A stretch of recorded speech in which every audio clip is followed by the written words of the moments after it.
Hello বন্ধুরা, আজ একটা চটপটা রান্নার রেসিপি জানালাম।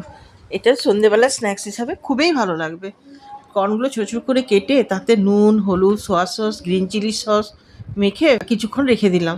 তাতে কি হয়, মশলাগুলো ভালো করে মাখা হয়ে যাবে। তারপর আদা কুচি, লঙ্কা কুচি, ধনেপাতা কুচি সব কিছু দিয়ে আবার মেখে নিলাম।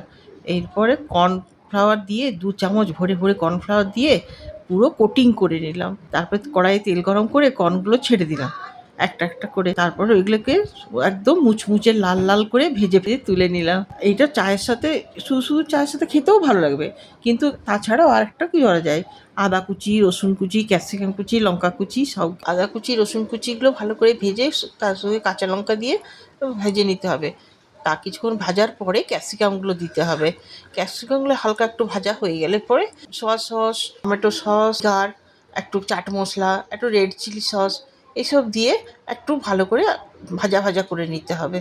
করে নিয়ে কর্নগুলো দিয়ে দিতে হবে। ঘরে থাকে তাহলে সাদা তিল উপর থেকে ছড়িয়ে দিল, দিয়ে এবার একটু ভাজা ভাজা করে প্লেটের মধ্যে সার্ভ করুন।